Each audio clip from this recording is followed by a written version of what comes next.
Bismillahirrahmanirrahim. Assalamualaikum warahmatullahi wabarakatuh. Alhamdulillahirabbil alamin wassalatu wassalamu ala asrofil anbiya wal mursalin wa ala alihi wa sahbihi ajma'in amma ba'd. Pertama-tama Bapak Ibu sekalian, mari kita panjatkan puji syukur kehadirat Allah Subhanahu wa taala yang atas perkenan beliaulah di hari pertama bulan Masehi di pagi hari ini kita bisa kumpul di sini. Rasanya kita ini orang-orang terpilih ini. Mungkin bagi sebagian orang masih merasakan lelapnya tidur setelah semalam begadang mungkin gitu ya. Nah, kita pagi ini sudah bisa bersama-sama di majelis yang mulia ini, majelis Allah, yang sebentar lagi kita akan mendengarkan tausiah hari pertama 2023 bersama guru kita Dr. Abdul Mu'id Nawawi MA yang temanya luar biasa, merayakan tahun baru. Saya sempat agak sedikit terperang akan merayakan tahun baru. Maksudnya gimana nih? Rupanya beliau memang sudah punya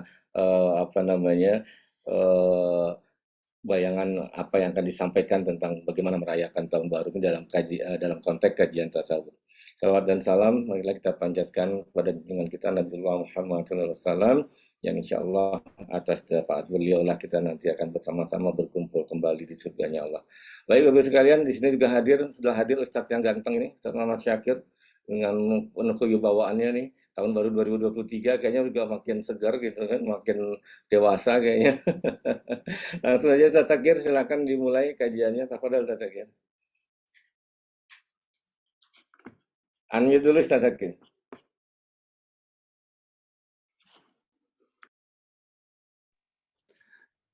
Baik, Pak Zul, terima kasih. Assalamualaikum warahmatullahi wabarakatuh. Alhamdulillah, salatu wassalamu ala rasulillah wa ala alihi washabihi wa man tabi'ahum dah. La haula wa la quwata illa billah ma ba'da. Pertama-tama yang sama-sama kita muliakan, yang kita hormati Syekhul Mukarram Bapak Kiai Haji Dr. Mu'id Nawawi MA. Abdul Mu'id Nawawi ya Pak Ustaz. Maaf, salah ini Pak Ustaz.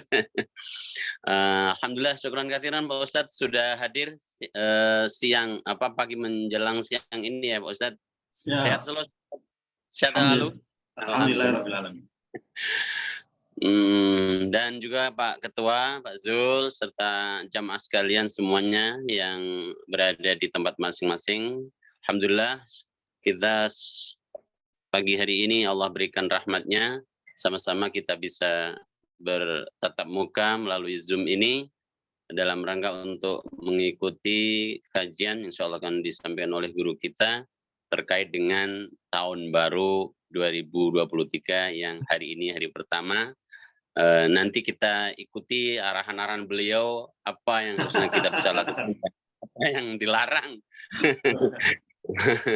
Mudah-mudahan ilmu yang kita dapatkan pagi hari ini menjadi ilmu yang berkah, manfaat, sehingga terus bisa menjadi bimbingan bagi kita semuanya untuk melangkah dalam langkah yang diridhai oleh Allah Subhanahu wa taala.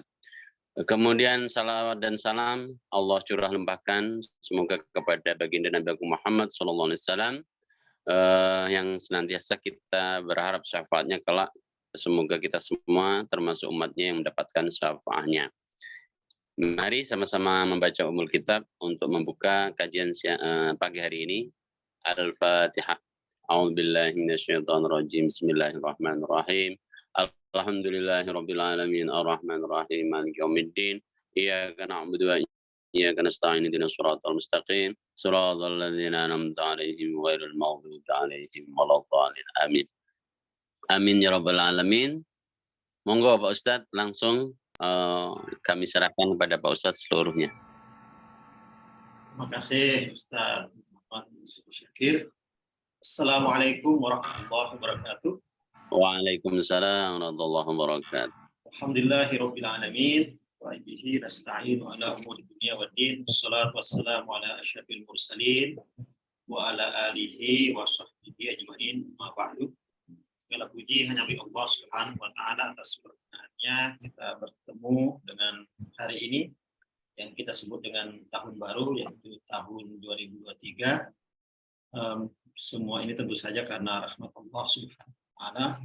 Karena itu kita layak mensyukurinya dan layak merayakannya. Nah, ini adalah nikmat dari Allah Subhanahu wa taala. Mudah-mudahan di hari-hari mendatang kita menjadi manusia yang lebih baik, karena alangkah ruginya seorang manusia, ini kata teorinya ya, kata teorinya. Alangkah ruginya manusia kalau harinya masih sama dengan kemarin, apalagi kalau lebih buruk. Masya Allah. Sama aja rugi, apalagi lebih. Dan tentu saja saya termasuk yang kayaknya masih sama atau bahkan lebih buruk dari kemarin. Kita berusaha ya biar agak lebih baik. Salawat dan salam kita sampaikan kepada junjungan kita Nabi besar Muhammad SAW. Mudah-mudahan syafaatnya menjadi hak kita di hari kemudian Allah. Amin, amin, amin. Tema ini sungguhnya karena ditodong oleh Ustaz Jul ya. Gimana kalau berkaitan dengan tahun baru? Ya udah, kita memilih istilah yang paling ekstrim, ya, merayakan tahun baru. Mungkin kata raya itu berasal dari kata merayakan, itu berasal dari kata raya, mungkin ya. Raya itu artinya besar ya, masjid raya, masjid besar. Saya tidak tahu Masjid Al-Hidayah ini termasuk raya atau enggak. Atau setengah raya ya, setengah besar. Agung. Oh ya, kalau agung kan juga kayaknya berarti besar ya. Jadi masjid raya berarti merayakan itu berarti apa ya? Menganggap dia besar, menganggap hari itu besar. Nah, merayakan sesuatu ya macam-macam. Ya ada yang mengucapkan selamat tahun baru, berarti kan itu merayakan. Karena merayakan itu pada dasarnya adalah menganggap dia berbeda dengan hari lain. Menganggap dia berbeda dengan sesuatu yang lain. Misalnya ada peristiwa, kemudian peristiwa itu dianggap berbeda dengan hari lain, dan berbedanya dalam arti lebih baik, maka itu biasanya dirayakan. Dan dirayakan itu tidak mesti kembang api ya, mengucapkan selamat, itu merayakan. Atau kemudian pergi liburan, yang biasanya tidak liburan, kemudian liburan, itu kan sama dengan merayakan. Sama-sama memperlakukan sesuatu itu berbeda, memperlakukan sesuatu dengan cara yang berbeda, yaitu ya pada dasarnya berarti merayakan.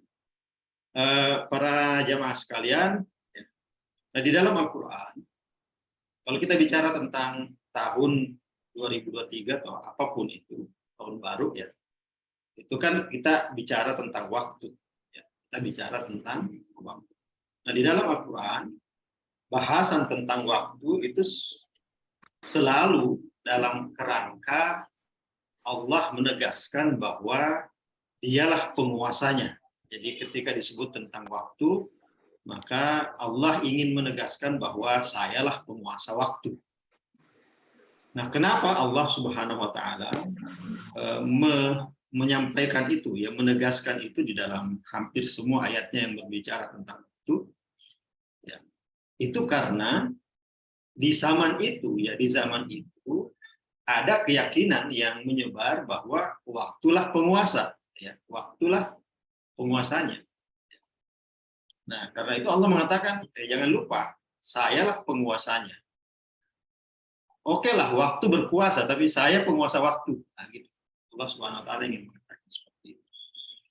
Di mana kita bisa mendapatkan gambaran bahwa ada keyakinan seperti itu, yaitu di dalam yang saya catat di artikel itu, saya sudah share ya di grup tasawuf kalau nggak salah.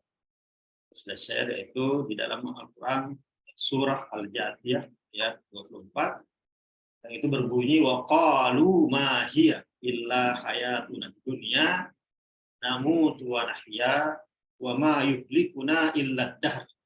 Ini kata kuncinya ini, wa ma yuhlikuna illa dahr.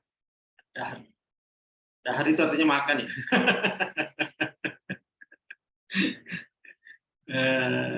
Tidak tahu bahasa Sunda kalau nggak salah. Tidak, hari itu berarti waktunya makan. Nah, di sini disebutkan bahwa kehidupan ini ya, tidak lain hanyalah kehidupan di dunia saja. Jadi itu pertama mereka menegaskan itu, bahwa di dunia ini nggak ada lagi tempat lain selain dunia, ya, nggak ada akhirat. Nah, di dunia ini kita mati dan kita hidup. Nah, tidak ada ya, yang membinasakan kita selain ad-dahr, selain waktu, ya, selain masa. Jadi waktu itu ad-dahr itu sangat penting pada waktu itu. Ya makan juga penting, tapi ad-dahr itu penting. Kalau nggak salah dalam surah Al-Insan juga disebutkan, hal ata 'alal insan hinum minad dahr lam yakun syai'an. Ada masa waktu, ya hin itu adalah waktu, ad-dahr juga waktu. Jadi waktu itu, ad-dahr itu semacam waktu yang punya kuasa, waktu yang punya kuasa. Kalau hin ya itu waktu biasa, tapi ad-dahr itu waktu yang punya kuasa. Kuasa seperti apa yang dimiliki oleh ad-dahr? Yaitu kuasa yang mampu membinasakan manusia. Jadi yang membinasakan manusia, kata keyakinan itu adalah ad-dahr, bukan Allah. Bukan Allah. Nah, kalau kita lihat bahwa keyakinan manusia atau perhatian manusia kepada kuasa waktu, kekuasaan waktu itu sungguhnya tanda petik wajar, ya, wajar. Kenapa? Karena setiap momentum dan kejadian di dalam hidup kita ini biasanya memang disandarkan pada waktu. Kan? Ulang tahun ya pada waktu. Kemudian misalnya saya tidak tahu nih, saya udah lama tidak ke Masjid Al-Hidayah. Apa sudah dibangun Masjid Al-Hidayah? Belum, Ustaz. Nah, kata belum itu berkaitan dengan waktu. Ketika orang bertanya, kapan nih dibangun misalnya? Ya kapan itu adalah waktu. Jadi orang selalu berbicara tentang waktu. Kapan gajian? Kapan nikah yang belum nikah? Yang belum punya anak, kapan punya anak, dan seterusnya. Seluruh urusan manusia disandarkan kepada waktu. Jadi waktu itu sangat penting. Itu sangat penting. Kita sakit, misalnya kadang kita karena sakit, misalnya, untuk membuat kita bisa menerima sakit itu, kadang kan kita nggak bisa nerima. Biasanya orang mengatakan, ya udahlah nggak apa-apa, memang udah waktunya sakit. Nah, jadi disandarkan ke waktu agar kita bisa menerima. Kemudian nanti juga sembuh. Nanti juga sembuh itu artinya waktu juga yang menentukan kapan kita akan sembuh. Jadi kita sakit karena waktu dan waktu pun akan menyembuhkan. Jadi waktu itu dianggap penyembuh. Misalnya ada rasa kecewa, para pendukung Prancis misalnya kecewa waktu kalah oleh tim Argentina, ya lama-lama juga lupa, lama-lama juga waktu akan membuat itu sembuh, rasa sakit itu akan sembuh. Jadi waktu itu sangat penting dan Allah juga mengakuinya. Allah juga terbukti dalam Al-Quran itu sangat sering Allah berbicara tentang waktu. Wal asr dan seterusnya itu adalah bukti bahwa begitu penting itu. Jadi Allah sendiri tidak menentang, tidak melarang manusia menganggap penting waktu. Justru itu penting. Ya. Bahkan ada pepatah Arab itu al-waktu kas-sayf. Waktu itu seperti pedang. Kalau bukan engkau yang menebasnya, dia akan menebas. Begitu penting gitu waktu. Tetapi yang perlu diyakini oleh umat Islam bukan hanya itu, tapi bahwa di atas waktu ada penguasa. Ada penguasa, yaitu Allah.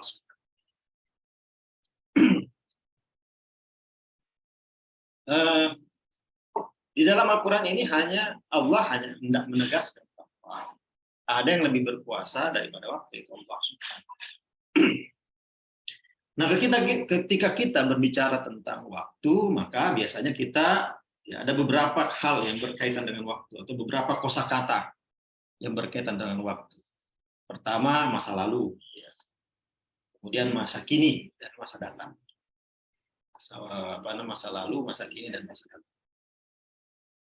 Di antara tiga itu mana yang paling tidak nyata? Masa lalu kah? Masa kini kah? Atau masa akan datang? Kalau menurut saya yang paling tidak nyata itu masa kini. Paling tidak nyata itu masa kini. Seakan-akan itu masa kini nyata, tapi padahal menurut saya tidak. Coba ada Ustaz Syakir mengatakan sekarang. habis mengatakan sekarang, kata sekarang itu udah jadi tiba-tiba jadi masa lalu. Jadi kalau jadinya masa lalu jadi lebih pasti jadi. Masa kini enggak. Sekarang, Ustaz. Sekarang datang ke sini. Fauran, sekarang juga datang. Habis itu kata sekarang itu sudah lewat beberapa detik yang lalu. Tetapi masa lalu, masa kini itu sungguhnya masa kini dan masa datang itu istilah manusiawi ya. Hanya manusia yang punya itu. Allah kan tidak ada. Bagi Allah nggak ada masa lalu. Tidak ada masa kini. Tidak ada masa datang. Yang sering disebut oleh Allah itu adalah kosakata yang lain, yaitu awal dan akhir. Allah tidak menyifati dirinya, misalnya Allah mengatakan, sayalah masa lalu, saya masa kini, masa datang. Tidak. Allah mengatakan, wal awwalu wal akhir. Ya, dialah yang awal dan dialah akhir. Jadi baik masa kini, masa sekarang, ya, atau masa lalu dan masa datang, semua terangkum dalam dua kata, awal dan akhir. Dan awal dan akhir itu ya tidak berlaku pada makhluk. Dia hanya berlaku hanya pada makhluk, berawal dan berakhir. Tidak berlaku kepada Allah Subhanahu wa Ta'ala. Kalaupun di dalam Al-Qur'an disebutkan huwal awwal wal akhiru dan seterusnya itu wal zahir wal batin, itu hanya ingin menegaskan bahwa kalau ada yang merasa paling awal, Allah lebih awal. Kalau ada yang merasa paling akhir, Allah jauh lebih akhir. Maksudnya Allah lah penguasanya. Ya. Allah penguasa. Para peserta yang dimuliakan Allah Subhanahu wa Ta'ala. Ya. Nah, kalau kita berbicara tentang waktu dan kita mengaitkannya dengan ayat-ayat Al-Quran, saya ini hanya pura-pura sudah tahu semuanya. Saya mengira-ngira saja, bahwa kalau kita membaca di dalam Al-Quran dan itu pembicaraan tentang waktu, maka lebih sering disebut secara dominan itu tentang akhir, tentang akhir waktu, tentang akhir waktu. Dan memang begitu pentingnya akhir waktu itu, maka di dalam rukun iman itu harus ada keyakinan tentang akhir waktu, yaitu keyakinan kepada hari kiamat. Itu harus ada. Bahkan dulu Profesor Dr. Harun Nasution itu berpendapat bahwa rukun iman itu memang ada 6, tapi masih bisa dikurangi. Kalau dikurangi, kata beliau itu bisa disingkat jadi 2. Yaitu beriman pada Allah dan beriman pada hari akhir. Begitu pentingnya namanya beriman kepada hari akhir. Nah, di dalam bahasa Arab untuk kata akhir ini ada istilah as-sa'ah. Di dalam Al-Quran itu sering disebut kata itu as-sa'ah. Hatta ta'tiyahumus sa'ah. Kalau nggak salah ya, kalau nggak salah ada ayat yang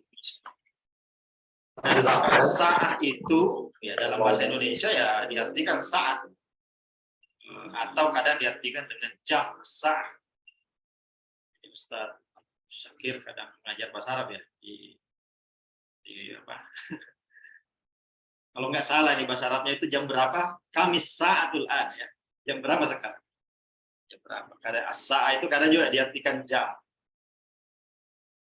Saya nggak tahu arloji as-sa'a juga nggak? Dari as-saat. Tetapi kalau kita menyebut jam atau saat ya, itu kan pada dasarnya berarti netral ya. Ya, berarti netral. Itu adalah penunjuk waktu. Misalnya jam berapa sekarang? Kamis saat lah.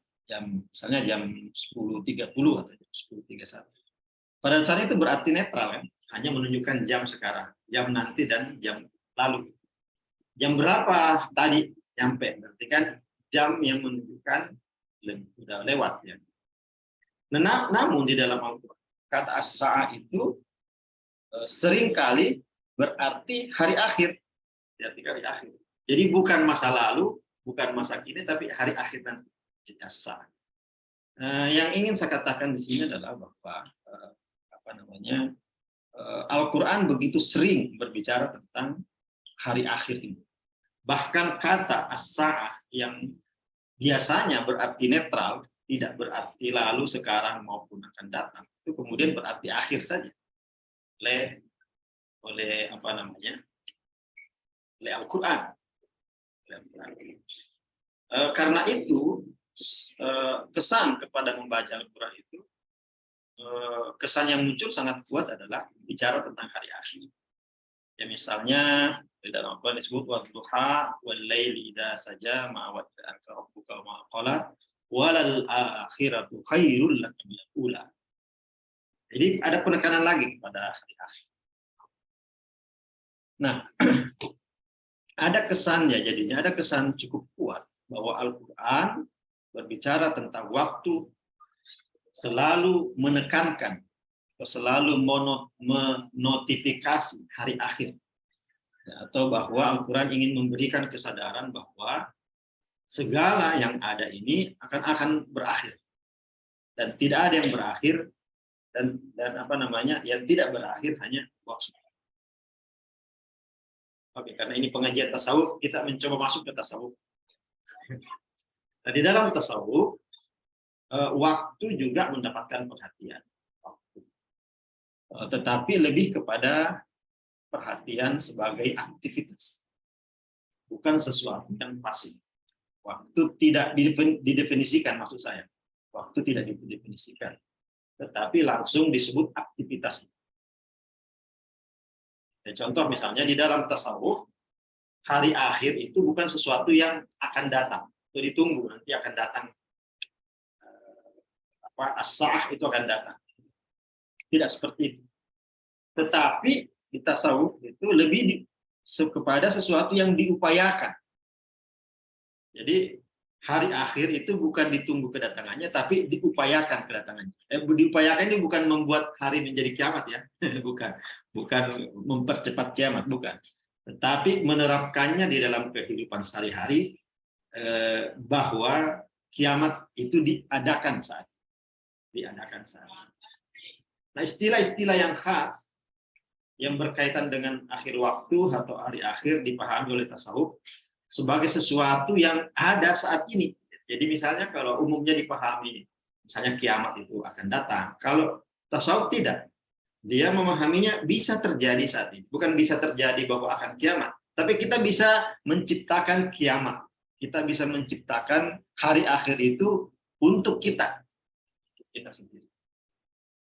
Di saat di dunia ini. Nanti akan dijelaskan lebih panjang apa maksudnya. Misalnya sederhananya seperti ini. Ya, di dunia ini ada kata apa namanya? Kalau di akhirat itu ada istilah sirat, ya, katanya ada sirat.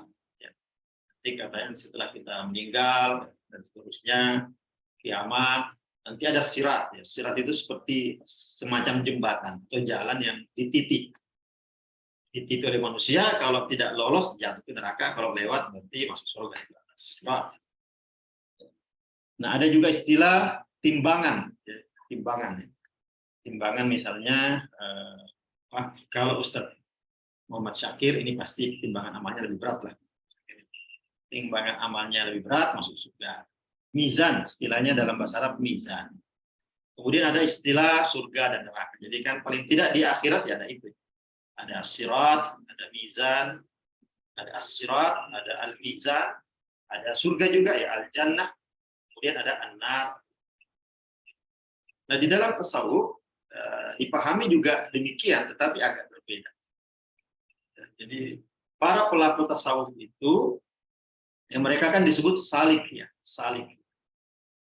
Mansalaka tarikan. Jadi yang orang yang meniti jalan, disebut salik. Nah, di dalam kan ada istilah dalam kehidupan misalnya bahwa hidup ini punya perjuangan. Perjuangan ini seperti berjalan di jalan yang penuh onak dan duri.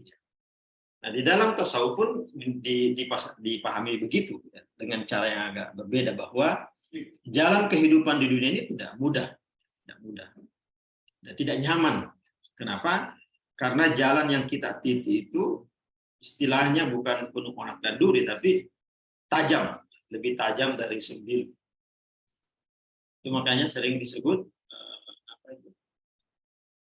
titian rambut dibelah 7 ya, sudah saking tajamnya. Nah, kemudian mizan timbangan. Nah, jadi itu yang gini, as-sirat itu bukan sesuatu yang akan kita jalani nanti di dalam tasawuf, tetapi sesuatu yang kita jalani sekarang. Kita semua sedang meniti as-sirat, dan mudah-mudahan yang kita titi adalah as-sirat al-mustaqim. Ya. Jadi, dan apakah itu masuk akal? Ya, masuk akal juga sih kayaknya. Karena kan di dalam Al-Quran atau dalam surah Al-Fatihah kan disebut, ihdinas siratal mustaqim. Tunjukilah kami jalan yang lurus. Apakah jalan lurusnya nanti di akhirat apa di sini? Di sini kan kita menjalani hidup ini dengan lurus-lurus, ya, dengan baik. Nah, kemudian al-mizan, ya, timbangan di dalam tasawuf dipahami bukan al-mizan timbangan yang akan menimbang perbuatan baik dan perbuatan buruk kita nanti di akhirat, tetapi diartikan dengan qalb, ya, hati. Hati ini akan terus menimbang. Jadi timbangan ini bukan berarti itu yang nanti, tapi sekarang kita sedang melakukan timbangan-timbangan. Kita akan memilih apakah kita memilih jalan baik, jalan buruk. Jadi timbangan ini sedang berlangsung saat ini. As-sirat sedang berlangsung saat ini, al-mizan sedang berlangsung saat ini. Allah Subhanahu wa taala juga sudah menimbang. Ini timbangan buruknya udah banyak nih. Timbangan buruknya masih kurang. Seterusnya itu sedang berlangsung, bukan akhir nanti. Nah, kalau surga seperti apa surga? Surga juga bukan yang nanti di dalam tasawuf. Neraka juga bukan yang nanti. Surga di dalam tasawuf adalah ketika hati berpaling hanya kepada Allah. Ketika hati berpaling kepada Allah, ya itulah surga. Itulah jannah. Nah, terus kapan neraka itu terjadi? Yaitu ketika hati menjauh dari Allah Subhanahu wa taala. Kalau lagi mengingat Allah berarti masuk surga. Kalau lupa Allah berarti masuk neraka. Jadi sederhana itu. Sirat seperti itu, al-mizan seperti itu, al-jannah seperti itu, dan an-nar juga seperti itu. Para peserta kajian yang dilakukan Allah Subhanahu wa taala. Di dalam Al-Qur'an surah Ar-Rahman ayat 26 disebutkan, dan 27 juga ya. Itu misalnya keliru. Kullu man 'alaiha fan wa yabqa wajhu rabbika dzul jalali wal ikram. Nah, sepintas ya. Nah, kalau artinya kan begini, kullu man 'alaiha fan, seluruh yang di atas dunia ini kan pasti binasa, fana. Wa yabqa wajhu rabbik, dan yang abadi, yang kekal hanyalah Allah Subhanahu wa taala. Nah, sepintas kedua ayat ini berbicara tentang hari akhir. Di kullu man 'alaiha fan, seluruhnya akan binasa, nanti hancur. Nah, sepertinya kedua ayat ini berbicara tentang hancurnya bumi. Tetapi sekali lagi, tasawuf agak berbeda melihat. Bukan nanti. Sama dengan yang tadi, al-jannah, as-sirat, al-mizan, an-nar, sama dengan ini. Ya, fana itu tidak terjadi nanti ketika bumi hancur sehancur-hancur. Tetapi fana adalah sirnanya makhluk dan kekalnya Allah Subhanahu. Saat segalanya telah fana, ya, ketika manusia mengalami fana, maka sampailah manusia kepada ma'rifah. Jadi fana itu adalah harus dilewati siapapun orang yang menjalani jalan kesufian. Kalau belum fana, maka pasti belum sampai kepada ma'rifah. Tidak akan pernah sampai kepada ma'rifah yang belum fana. Karena yang difanakan, yang disirnakan adalah seluruh selain Allah. Seluruh selain Allah. Nah, kalau selain Allah itu masih ada, maka ma'rifah itu artinya pengetahuan. Pengetahuan tentang Allah. Nah, pengetahuan tentang Allah masih terhalangi oleh itu, oleh segala yang belum fana. Nah, kalau masih terhalangi, maka pengetahuan tentang Allah menjadi pengetahuan yang belum sejati, karena masih bercampur dengan hal-hal yang selain Allah. Nah, ketika sudah terjadi ma'rifah, karena tadi ma'rifah diawali oleh fana, ya maka terjadilah hari akhir itu. Di dalam terjadilah kiamat itu. Terjadi kiamat. Jadi di dalam tasawuf tidak harus menunggu terjadinya kiamat yang sebagaimana secara konvensional dipahami, tetapi bisa dilakukan. Itu yang saya maksud dari awal tadi, bisa dilakukan, bisa diusahakan terjadi sekarang. Nah, di sini ada beberapa perbandingan ya, bagaimana hari akhir konvensional dan hari akhir versi tasawuf.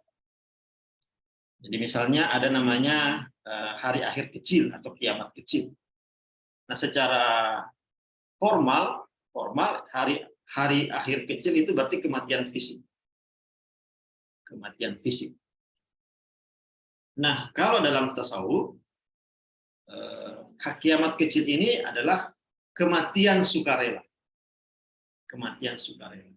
Maksudnya kematian sukarela yaitu menghilangkan segalanya hanya Allah. Nah, karena dengan kematian fisik secara sukarela, maka secara bersamaan atau selanjutnya terjadi keterjagaan spiritual. Jadi kalau kepentingan-kepentingan jasadi bisa dikendalikan, maka kepentingan spiritual yang muncul. Jadi itu yang disebut mati. Kalau mati secara fisik, ya itu yang disebut kiamat kecil yang umumnya dipahami. Tapi itu bukan versi tasawuf. Di dalam versi tasawuf, kematian segala kepentingan kepada yang makhluk, ya. Dengan makhluk yang memberi kesempatan kepada spiritual untuk terbangun, untuk terjaga, ya, untuk bangkit. Itu kematian kecil. Kalau kematian menengah, di dalam secara konvensional, formal, itu maksudnya kematian di alam barzakh, alam di antara dunia dengan akhirat. Nah, di dalam tasawuf dipahami barzakh itu adalah perubahan sifat-sifat moral, perubahan sifat-sifat. Misalnya kita menjadi lebih pengasih, menjadi lebih penyayang, menjadi tidak mengganggu orang lain, ya kayak gitulah. Jadi karena kepentingan duniawi sudah mulai hilang, maka tidak ada lagi kepentingan duniawi yang harus melukai orang lain. Karena itu disebut terjadi perubahan sifat moral. Itu yang kematian menengah namanya. Kematian menengah. Kematian menengah tadi saya sudah sebutkan bahwa kalau secara formal itu alam barzakh, sedangkan secara supra formal dalam tasawuf itu perubahan sifat-sifat. Terjadi perubahan sifat-sifat yang tidak sama sebelum tadi kematian sukarela.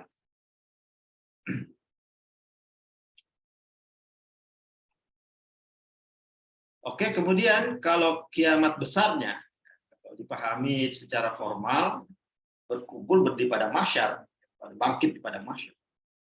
Nah, kalau di dalam tasawuf itu berarti tiadanya diri, ya benar-benar sudah tidak ada diri ini, yang ada hanya Allah Subhanahu wa taala.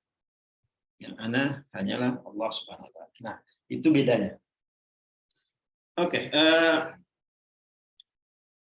kita masuk kepada pembahasan bahwa ada kesan bahwa bahasan tentang hari akhir di dalam Al-Quran itu kayaknya lebih dominan.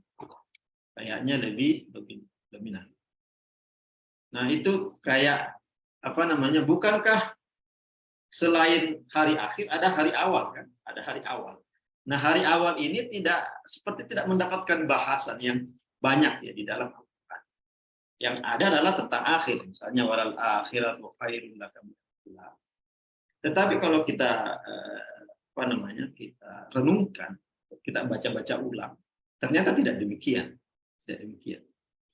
Jadi yang sesungguhnya terjadi adalah bahasan tentang awal, hari-hari awal itu tidak kalah, tetapi dibahas secara sangat kuat, tetapi dibahas tanpa menyebut kata hari awal. Di mana bahasan-bahasan tentang awal itu dibahas? disebutkan, yaitu ketika Al-Quran bicara tentang relasi antara Allah dengan makhluk. Kalau Guru Tak, Prof. Nasar sering bilang, bagaimana the one menjadi the many, bagaimana yang satu menjadi banyak. Nah, bagaimana satu menjadi banyak, itu sesungguhnya berbicara tentang hari awal, bukan bicara tentang hari akhir. Karena bagaimana satu menjadi banyak itu tentu saja berbicara tentang penciptaan. Nah, penciptaan itu berarti awal. Nah, apakah di dalam Al-Quran banyak berbicara tentang itu? Banyak. Banyak. Bahkan kalau kita pikir-pikir, kayaknya justru itu yang lebih dominan daripada hari akhir. Nah, karena dia dibicarakan dalam konteks relasi antara Allah dengan makhluk. Nah, Allah sendiri tentu saja tidak berawal dan tidak berakhir. Makhluklah yang berawal dan berakhir. Nah, hari awal itu biasanya dibahas dalam konteks penciptaan. Ketika misalnya Allah berkisah, atau dalam Al-Quran disebutkan tentang kisah Nabi Adam, itu sungguhnya kisah tentang hari-hari awal. Dan itu sangat banyak dalam Al-Quran. Ketika Al-Quran berbicara tentang penciptaan, itu bicara tentang hari-hari awal. Dan itu sangat banyak.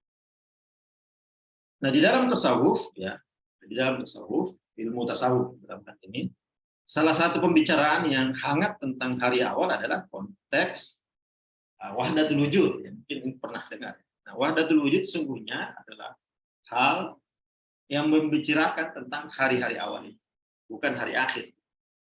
Nah, kalau dalam ilmu kalam biasanya masuk ke dalam pembicaraan tentang teori emanasi. Teori emanasi biasanya bicara tentang hari awal.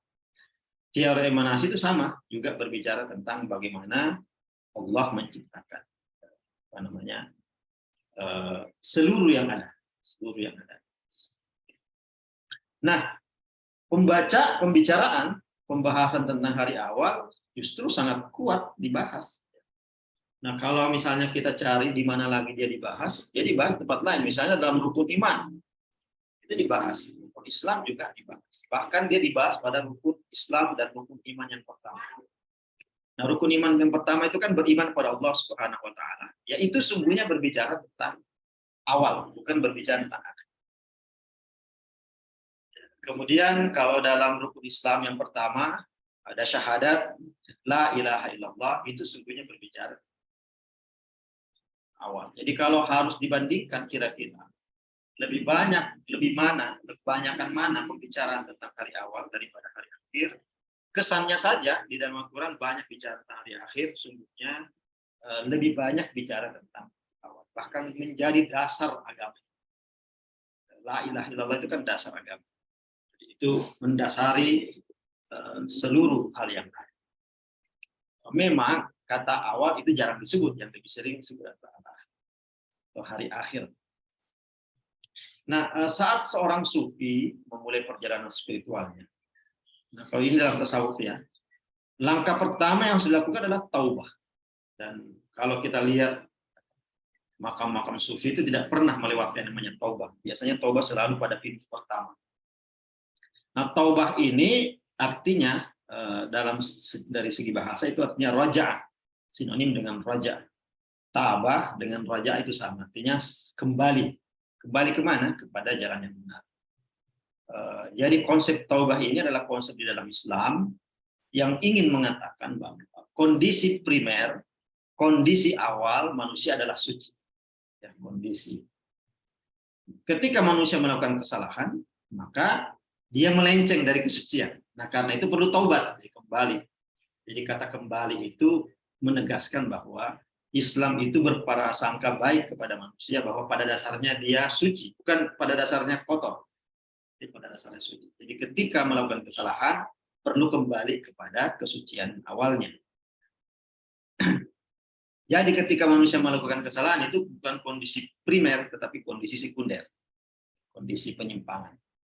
Nah, ketika manusia melakukan taubat atau raja'ah, manusia kembali kepada kondisi primer. Itu semacam awal yang baru.